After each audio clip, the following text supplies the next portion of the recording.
Hello everyone, my name is C Abhishek Shrivastava. आज मैं आपको गवर्नमेंट की जो कि स्कीम है PMAGP, प्रधानमंत्री एम्प्लॉयमेंट जनरेशन प्रोग्राम, इसके बारे में बताऊंगा। ये सेंट्रल गवर्नमेंट की स्कीम है। इसमें आपको 50 लाख तक के प्रोजेक्ट के लिए लोन मिल सकता है, सर्विस सेक्टर और मैन्युफैक्चरिंग सेक्टर। तो सर मैन्युफैक्चरिंग के लिए 50 लाख तक है और सर्विस के लिए 20 लाख तक है। इसमें जो क्राइटेरिया है, आप 18+ होना चाहिए। 40+ वालों को भी इसमें लोन मिलता है।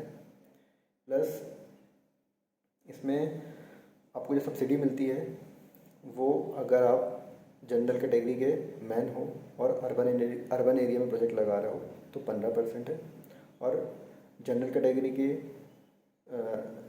वुमेन हो तो 25% तक का मिलता है।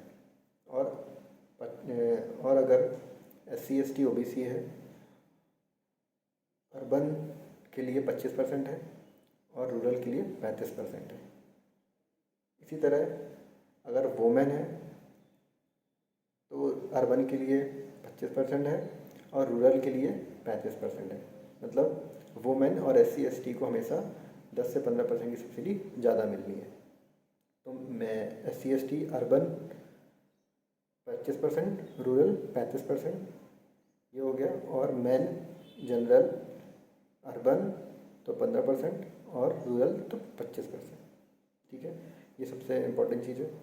मार्जिन जो इसमें जनरल कैटेगरी के मैन को डालनी है वो 10% ऑफ प्रोजेक्ट कॉस्ट है, और वुमेन के लिए और SC ST OBC के लिए 5% ऑफ प्रोजेक्ट कॉस्ट। मतलब अगर आपने 10 लाख का प्रोजेक्ट बताया है तो आपको 10 लाख का अगर मैन है तो उसको 10% मिलाना पड़ेगा, मतलब 1 लाख उसको मिलाना पड़ेगा।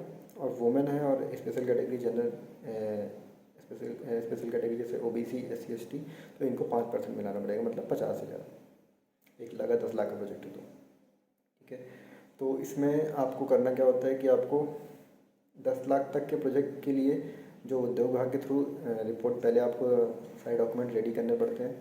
डॉक्यूमेंट्स में आपको, अगर आप जनरल कैटेगरी के हो तो आपको निवास प्रमाण पत्र होना चाहिए आपका, प्लस आपका आय प्रमाण पत्र होना चाहिए, इनकम टैक्स, ये सब चीज़ें भी लगा सकते हो आप। प्लस आपकी फ़ोटोज़ लगेगी, आपकी मार्कशीट लगेगी, और एक ये हो गया पैन कार्ड, आधार कार्ड, फ़ोटो, ये सब कॉमन सी चीज़ें हैं। मतलब आपकी पूरी KYC लगेगी। प्लस अगर आप 10 लाख के ऊपर का प्रोजेक्ट लगा रहे हो तो CA की रिपोर्ट कंपलसरी, उद्योग विभाग के थ्रू रिपोर्ट लाओगे तो भी। बट बैंक जो है वो 10 लाख के नीचे के प्रोजेक्ट के लिए भी प्रोजेक्ट रिपोर्ट मांगती है, CA वाली। तो वो आपको बेटर रहेगा, आप पहले से बनवा के रख लो। सेकेंड चीज़, आपको उद्योग विभाग की थ्रू रिपोर्ट आपके बैंक में जाएगी, तो वो बैंक वाला फिर आपको बैंक से कॉल आएगा अगर वो अप्रूव करते हैं उसको। लेकिन अब होता क्या है कि गवर्नमेंट के थ्रू अनाउंस कर देती है कि कोई सब्सिडी, कोई सिक्योरिटी नहीं देनी पड़ेगी लोन में। बट बैंक 10 लाख के ऊपर के लिए हमेशा सिक्योरिटी मांगता ही मांगता है, अगर 10 लाख का प्रोजेक्ट के ऊपर का है तो। अगर आपकी क्रेडिबिलिटी बहुत अच्छी है तो हो सकता है 15-20 लाख के प्रोजेक्ट में भी वो आपसे कोई कोलेटरल सिक्योरिटी ना मांगे, बट जनरली वो मांगते हैं। तो ये भी आपको अरेंज करके रखना होगा। और 10 लाख के ऊपर के प्रोजेक्ट है तो आपको CA की प्रोजेक्ट रिपोर्ट तो बना के देनी ही पड़ेगी, ये चीज़ होगी।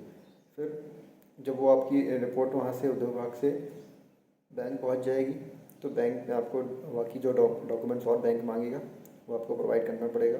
जैसे कोटेशन हो गया, कोई मशीन आप लगा रहे हो तो कोटेशन उसके देने पड़ेंगे, फर्नीचर, जो भी आप उस प्रोजेक्ट रिपोर्ट में डिटेल डालोगे उसके अकॉर्डिंग आपको कोटेशन देने पड़ेंगे। फिर उद्योग विभाग जब आपका सैंक्शन हो जाता है सारा कुछ, उसके बाद से कुछ घंटे की ट्रेनिंग करनी पड़ती है, ऑनलाइन ट्रेनिंग भी होती है। तो वो आपको उद्योग विभाग से उसके लिए कॉल आएगा। जब आप प्रोजेक्ट अप्लाई कर दोगे ऑनलाइन, तब भी प्रोजेक्ट उद्योग विभाग से आपको कॉल आता है, तो आपको वहाँ जाके अपने जो भी वो इंक्वायरी करेंगे आपको उसके बारे में बताना पड़ेगा। तो ये PMAGP के बारे में था। तो वीडियो अच्छा लगा तो प्लीज़ शेयर करें।